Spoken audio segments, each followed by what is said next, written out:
दहेज एक कुप्रथा। बहुत सारे लोग ऐसे हैं जो देखिए जो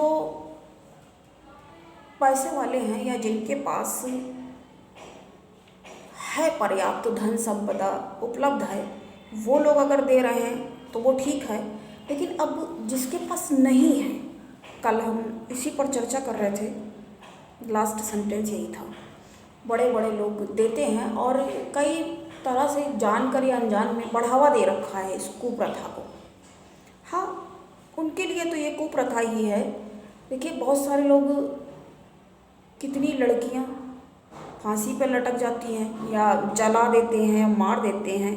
कुछ लोगों का ये रहता है कि इसको जो नहीं मिल पा रहा है जिससे दहेज, उसको जला करके मार देते हैं और फिर दूसरी, मतलब इसको मार करके इतना मतलब अंधेर नगरी है कि ये बच जाएंगे। देख लीजिए कितनी मतलब हास्यास्पद बात कहेंगे इसको या मूर्खतापूर्ण, ये इनको ये लगता है कि।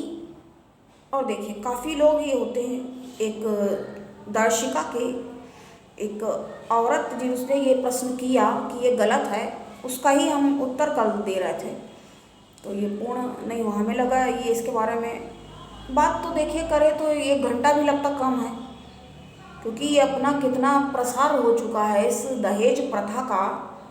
बिल्कुल एक दानव की तरह, दावानल जैसा बिल्कुल फैल गया है। और ये लोग ये नहीं समझते हैं कि जो लड़की इतना दहेज, मान लीजिए 1 सेकंड के लिए सोचिए, जो 10 लाख का दहेज लेकर के आ रही होगी, वो हस्बैंड को क्या मतलब समझेगी या उसके परिवार को भी क्या समझेगी। वो सिर्फ एक सर्वेंट की तरह ट्रीट करेगी और वो हावी रहेगी, ये नहीं सोच रहे हैं। और हावी रहेगी तो खुद कहाँ तक फिर बर्दाश्त करेंगे, फिर भी लड़ाई झगड़ों का ही निर्माण होना है, वहाँ से वही चीज़ें फैलेंगी। और ये सब उचित तो नहीं है, लेकिन जो उचित तो नहीं है परंतु क्या सही या क्या गलत है, इसके फेर में ना पड़ना ही उचित होगा। तमाम सारे लोग तो ये बात भी कहेंगे, लेकिन हमें लगता है क्योंकि होगा इससे क्या, अन्यथा एक बहस का ही निर्माण हो जाएगा। कुछ लोग इसके पक्ष में बोलेंगे कि ठीक है देना चाहिए, भाई देना चाहिए। हम यहाँ पर सिर्फ इतना कहेंगे कि देना चाहिए। और वैसे भी कोई लड़की को अगर विदा कर रहा है, भेज रहा है, तो कुछ ना कुछ तो वो अपने आप ही अपने अकॉर्डिंग तो देगा, और वही सही, वही यहाँ पर सही कहा जाएगा कि जब वो अपने हिसाब से दे। और जब किसी को फोर्सफुली कर रहे हो, प्रेशर करके, टॉर्चर करके कि नहीं इनसे हड़पना है, ये जितना मिल जाए, और कई बार तो ब्लैकमेल भी करते हैं, लड़की पर ही दबाव डालते हैं कि तुम ही ले करके वहाँ से आओ और तुम ज़्यादा वैसे करके बात कर पाओगे। तो ये सब चीज़ें सही कैसे हो सकती हैं?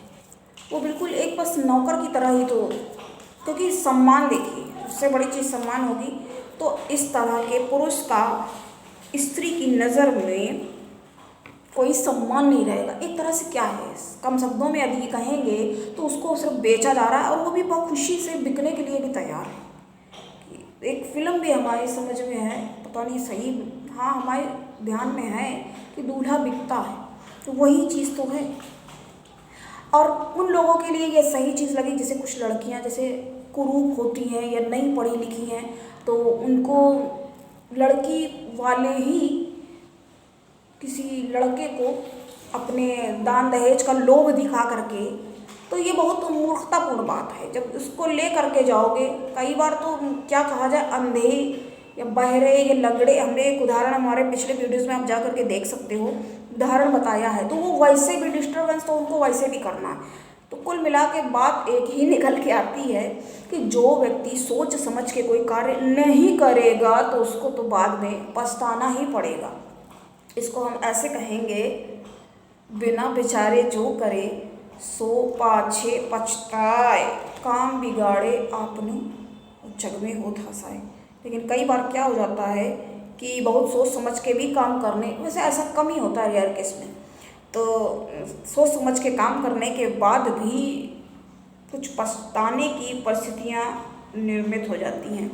तो वहाँ पर क्या कार्यरत है, वहाँ पर ग्रह नक्षत्रों का असर, बहुत सोच समझने के बाद भी लोग कई बार नहीं समझ पाते और लोभियों के चक्कर में फंस के, देखिए लोभी कोई भी हो सकता, तो ये भी लड़की पक्ष वाले भी, हमने यहाँ दोनों की देखी बात, हमें ये करना भी नहीं था, हम सिर्फ दहेज प्रथा या कुप्रथा की बात कर रहे थे और इसकी भी हमने बात यहाँ पर कर दी।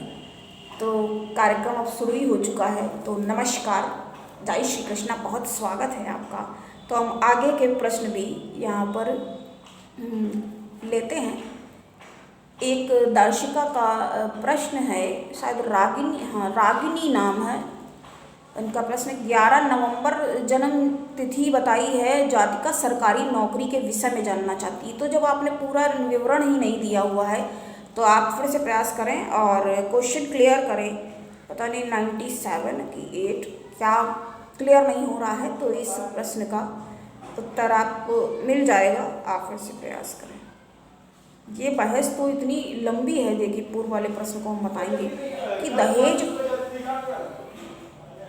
दहेज प्रथा जो है ये बहुत पुरानी चली आ रही है। ये वहाँ पे सही है कि जब अपनी मर्जी से दिया जाए, लेकिन वहाँ से ही गलत। और कई बार जो लड़की पक्ष वाले प्रयास करते हैं, जैसे कुरूप या बेढंगी कोई लड़की, या जो हमने बताया लूला लंगड़ा वगैरह, वैसे मतलब कुल मिला के अंगहीन या दोष युक्त है, तो ऐसी दोष युक्त को ला करके भी घर में कुछ उसके साथ पैसा भी आ गया, तो पैसा कितनी देर रहेगा? मान लीजिए 10 लाख करे 12 लाख भी है, कितनी देर चलेगा? उसके बाद क्या? तो उसके बाद फिर उससे लोगे तो भी वो लोग फंसाएंगे कि ये दहेज ले रहे हैं, और यदि नहीं ले रहे हो तो इस तरह का ये बोझ जैसा हो गया। तो अपनी इंसान ज़िंदगी नॉर्मल शांतिपूर्ण ढंग से जीना ज़्यादा प्रेफर, मतलब सही लगता है उसके लिए। लेकिन आगे तो हम यही कहेंगे, आप काफ़ी सब समझदार हैं और ये कह सकते हैं जो लोग इस तरह के झंझटों में फंसते हैं तो उनके कुछ ग्रह दोषी ही होंगे, जो ऐसी बिल्कुल आंखों देखी मक्खी निगलने जैसी बातें हो जाती हैं और लोग कर बैठते हैं, और बाद में जब आते हैं, एक हमने केस देखा, बाद में पछता रहे, हमने कहा मतलब क्या कहें, मतलब अच्छा खासा लड़का लग रहा था, आदमी जो था जेंट्स, लंबा चौड़ा, मतलब कलर भी फेयर, और वो लड़की, और बाद में उस तरह के, हमने कहा तो जब करा था तब नहीं देखा था क्या? वो एकदम इतनी बड़ी, एकदम हाइट बिल्कुल क्या ही कहा जाए, नाटी, एकदम अजीब ही। खैर छोड़िए, नेक्स्ट क्वेश्चन की तरफ हम आगे बढ़ेंगे। तो वृष लग्न में क्या शुक्र लक्ष्मी पूजन करना चाहिए? क्योंकि अच्छा हाँ, ये क्वेश्चन देखिए बहुत अच्छा है प्रश्न। ये जिस जातक का है, का नाम है सौरभ तिवारी ने प्रश्न किया है ये, कि क्योंकि शत्रु के भी मालिक बनते तो लक्ष्मी पूजन करना चाहिए। गुड क्वेश्चन, लक्ष्मी पूजन करना चाहिए कि नहीं करना चाहिए? अर्थात षष्ठेश भी शुक्र ही बनते हैं, ठीक है बनते हैं। तो आप यहाँ पर इस चीज़ को समझेंगे, शॉर्ट में ही हम इसको अभी देंगे इसका जवाब, कि षष्ठेश बनते हैं ये तो सही है, लेकिन षष्ठेश बनते हैं ये, तो यहाँ पर रत्न आपको नहीं धारण करना है, ठीक है, रत्न आपको नहीं धारण करना है, लक्ष्मी पूजन करना है। क्योंकि देखिए जहाँ स्त्रियों का सम्मान होता है ना, वहीं देवता निवास करते हैं। असम्मान करके आप किसी लड़की से फिर या स्त्री का सुख कैसे प्राप्त कर पाएंगे? तो इसलिए कहा जाता है ना, यत्र, उसको और लंबा नहीं, मतलब जहाँ पर स्त्रियों का सम्मान होता है, स्त्रियों की पूजा होती, वहीं देवता विचरते हैं। खाली देवता की पूजा कर ली और औरतों की इतनी दयनीय और गंदी स्थिति बना रखी है। हालांकि हम दोनों के लिए हमेशा बोलते हैं, हम कभी साइड वाली बात नहीं करते हैं। कुछ औरतें भी ऐसी होती हैं जो पुरुषों की भी दयनीय स्थिति बना के रख देती हैं। तो आपको ये कहेंगे लक्ष्मी पूजन, जैसा पूछा है कि लक्ष्मी पूजन करना चाहिए या नहीं करना चाहिए, तो लक्ष्मी पूजन करना चाहिए। षष्ठेश है उससे आपको कोई फर्क नहीं, पूजन तो आप आराम से निर्विवाद रूप से कर ही सकती हैं। पूजन करना चाहिए परंतु रत्न नहीं धारण करना है। तो आज के लिए इतना ही, ज्योतिष जिज्ञासा का ही ये हो गया कंटिन्यू फिर से, क्योंकि ये कुछ क्वेश्चंस शेष थे, हमें लग रहा था कि इसका जवाब हम आपको बता दें और आप इस जानकारी को जल्दी शीघ्र। तो आज के लिए इतना ही, नमस्कार, जय श्री कृष्ण।